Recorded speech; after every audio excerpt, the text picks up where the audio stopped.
Hey, welcome back. My name is Kent. I'm one of your Eternal Dungeon Masters, and today we're exploring the Dungeon Master Guide again, but we're going to go through preparing a session. That's where we're going to spend our time on today. If you have not yet, I highly encourage you, please go buy yourself a Dungeon Master Guide because you're going to want to follow along in many of the things, add your own notes, reread some of the things that we're going over, and use what we're using because this book is incredibly well put together, especially the first few chapters, because the first few chapters give you things that you really, really want to know and need as a new dungeon master. So, highly recommend getting it. Digital or paper, doesn't matter. I prefer both. Here we go, preparing a session. I'm going to read a few sections and then I'll put a little bit of my flavor into it so you can take everything that I suggest with a grain of salt. Otherwise, this is coming straight from the Dungeon Master Guide. The more you prepare for your game, the more smoothly the game will go to a certain point. That important caveat needs to be there because you have live players that get to make half the decisions at the table or more than half because if there's 5 of you at the table, at least 4 of you are making different decisions than you. So preparing will help things go smooth, but you also have to remember it doesn't go linearly.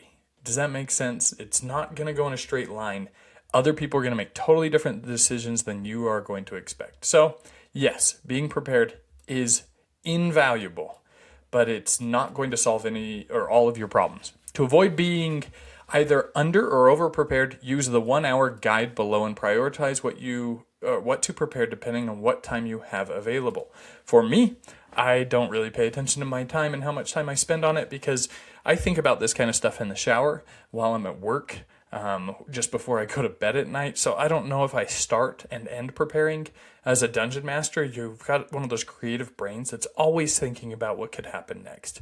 You're in the middle of a discussion with somebody, you're reading a book, you're watching a movie, you learn something about history and you think, man, I need that in my game. And so you do add those things. So I don't know that there's a clocked timer for this. So don't get too stuck on this suggestion of time.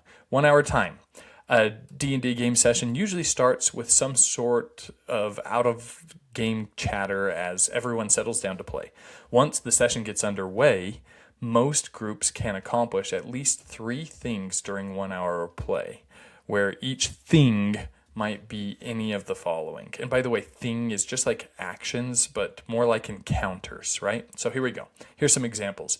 You can explore a location, such as a chamber or a castle, a cave. Converse with an intelligent creature. Reach consensus on a divine issue. Solve a tricky riddle or puzzle. Survive a deadly trap. Fight a low difficulty combat encounter. You can do basically 3 of these. These are just examples. These are not the only 3 things you can do in the game. But these are examples of one of the 3 things you might be able to pull off in one session, right? A more difficult combat encounter might count as 2 or 3 things, and a tense negotiation can use most or all of an hour of play on its own. Last night I played a game, and it was starting a session, and we were an hour and a half into role play before we finally got to encounter anything else. And so those kind of things happen, and it kind of sets the stage for the rest of the adventure. So it was essential at that time. All right, preparation time. If that's the 1 hour guideline of what it takes, like an hour to get 2 or 3 things done, then how much time does it take to prepare? Well, preparation time. The following guidelines can help you prepare for a session of play using a published adventure. Again, this is published adventures. If you spend 1 hour each week preparing for your game, follow these steps. These are simple steps you can take.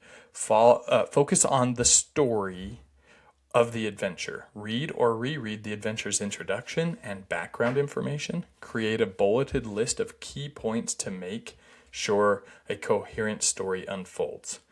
2, identify the encounters you want to run, then figure out how likely it is each encounter will get played. Categorize them from this is definitely going to happen, possibly going to happen, or this isn't very likely, but it could happen. It's always nice to have those in your back pocket, especially random encounters. I wouldn't roll it off of a table. Some people really like that, but make sure you have some random encounters on hand that could possibly happen where you're at. They're probably not going to be walking through the swamp and encounter a frost giant, so a random encounter table is not always the best thing. All right, so step 1, focus on the story adventure. Step 2, identify the encounters you want to run. And step 3, gather any maps you'll need for the definite and possible encounters. So set up some maps and have some things ready. Then focus on the remainder of your prep time on the definite encounters as outlined below. So spend the time you have. If you only have an hour of prep time, you're going to make sure that you're preparing just the definite things that are going to happen. For combat encounters, review the monster's tactics and stat blocks. Get familiar with how they fight, because monsters shouldn't be very static. They shouldn't be taking turns with the characters trading blows. They might have some bonus actions. They might have, for example, we've got an octopus that's going to be attacking the party pretty soon. Not only does it hit them, but it grapples them and starts to drown them. That's going to add a little bit more breadth and depth to that combat. Note any special rules that apply to the setting of the encounter. For example, the one I just gave, there's going to be drowning possible, so you need to make sure you're brushed up on those rules. Guess where you're going to find those rules? I'm not paid to say this, but the Dungeon Master Guide has those, so maybe you should look into that. So there's other places you can look in here if you've got it digitally, but there's all sorts of rules when it comes to weird encounters and unique situations. For social interaction encounters, make notes about the non-player characters, NPCs, in the encounter and their personalities, goals, and tactics so that you understand what it is they're trying to do. What is an NPC getting at? He's not just some random person that sits behind the bar and cleans mugs and says, here, I'll give you all the information you want. He's going to take a little bit of persuading. Or maybe he's an old adventurer himself, and he's got some hidden information that you're going to have to elicit from him. Or maybe he's withholding it because he doesn't trust you. Or maybe he's actually in search of the treasure himself, and he's trying to give you false information to lead you astray. You got to have some things for these NPCs to do. That's not just, I exist in the world and walk around repeating the same sentence like a video game. For exploration encounters, record any clues or other information the encounter or the character should learn, and review any special rules that might come into play in the encounter. So these are all different things. You've got combat encounters, social interaction encounters, and exploration encounters. Important to know, those are what we call the 3 pillars of tabletop role-playing games and role-playing in general, right? You're going to want to make sure that as they explore, there's things for them to find. They don't want to be like, okay, I go into a room, it's empty. Okay, well, I open up the chest, it's empty. I, open up the book, nothing's written in it. Or unroll the scroll, and there's no markings on it. You want to have some cool details to give these players success on the things that they're trying to do. All right, step 1, 2, 3. Now go to step 4. Consider how each definite encounter relates to the player's motivations. Big key. Know what your players want. If a player wants gold, you're going to want to put gold at the end of the rainbow, right? If a player wants power, you're going to want to make sure that there is some way for them to gain that power at the end of this adventure arc, or at least something standing in their way as they go to obtain that power. So you've got to make sure you understand, what do these players even want in the first place? And make sure that's clear, or else the game is just people wandering around being murder hobos, which is fun.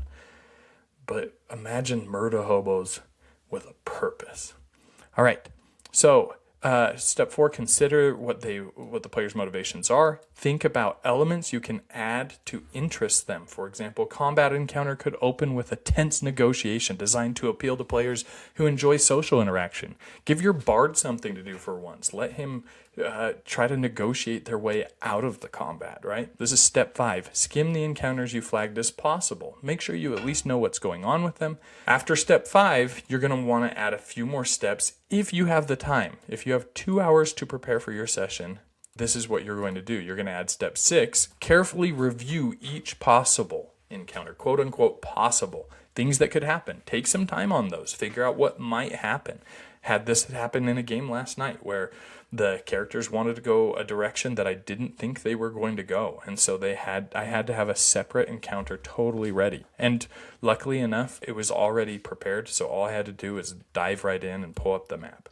Step 7, devote any time you have left to creating improvisational aids. Improvising answers in chapter 2, there's all sorts of details about that, but improv is super important when it comes to all of these encounters. You're going to need to improvise a lot of different things that maybe you didn't think of before, and the party is going to seek. Now, 3 hours of preparation. If you have 3 hours of preparation, it means two things. One, you don't have kids, and two, you don't have anybody to have kids with because you're lonely. So if you have 3 hours of preparation, like, I'm either sad for you or excited for you. Either way, 3 hours of preparation, add these 2 steps. Skim the unlikely encounters. Maybe these things won't come up, but it's nice to have them on hand and go through them. Step 9, create a new encounter designed to appeal specifically to one player. Find something that one player absolutely wants. Maybe there's like a banjo showdown for the bard. Maybe there is a gladiator sword fight for the paladin. Maybe there is some cool person that the rogue has been looking for forever, and he's walking through the alleyway, and the rogue has to sneak around and go steal whatever it is he's trying to get back from them. Find something that appeals specifically to one player, or alter one of the existing encounters to relate to the goals and motivations of that character. I hate that that's an or. Everything, whether it's a published encounter or whether you're writing your own, should be altered to fulfill some of the player's needs. Everything should be revolving around these players. They are the heroes. They shouldn't have a cool little backstory that is totally unrelated to the adventure. Otherwise, they're just wandering around doing things because they're told to. What you're going to do is you're going to say, hey, they're searching for somebody, and they're on this island adventure because they heard the person they're searching for is on the island. Or maybe they have a library and they want to add information there. They heard that the observatory that the dragon is in has some of that information, and so they're trying to seek access to it, right? You want to tailor encounters. I don't know why this is a 3-hour preparation thing. That shouldn't be. Step 9 is what I would call an essential part of Dungeons & Dragons. If you're going to have a great experience, make sure step 9 is there. Tailor an encounter specifically to characters' needs. Over the course of several sessions, do this for all your players and their characters. That's what you're going to want to do, and that's how to prepare for a session.